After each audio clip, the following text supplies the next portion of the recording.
Hello বন্ধুরা, দেখো আমি আজকে একটু কাতলা মাছের ঝোল করব।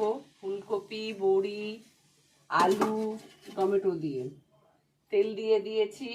তেলের মধ্যে কালো জিরে একটু দিয়ে দিলাম আর একটু নুন দিয়ে দিলাম। নুনের মধ্যে একটু আলুগুলোকে দিয়ে দিলাম। আলুগুলো একটু আলুর মধ্যে এবারে টমেটোটা দিয়ে দেব।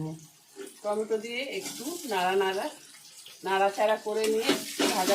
দেখো আমার আলু টমেটোটা ভাজা হয়ে গেছে। আর এর মধ্যে মশলাটাকে পেস্ট একসাথে মিশিয়ে নিয়েছি।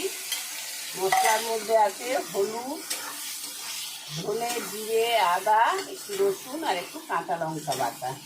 এটাকে এবারে বাহ, এই কপিটা দিয়ে দিলাম, বড়িগুলোও দিয়ে দিলাম, জল দিয়ে মাছটা দেবো। কপি আর বড়িটা একটু নেড়ে জল দিয়ে দেবো। আমি এতে গরম জল ছিল, একটু জল দিয়ে দিলাম।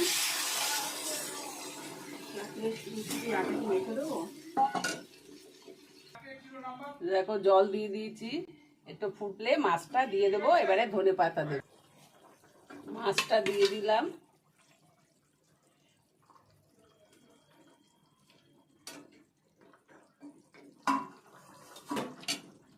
আর ঝোল হয়ে গেছে।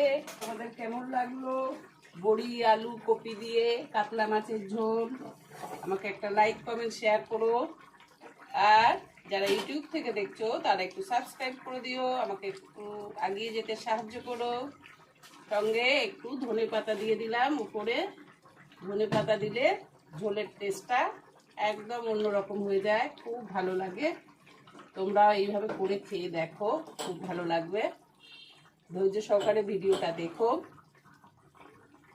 এখন রাখি, আবার অন্য কিছু নিয়ে আসবো। টাটা।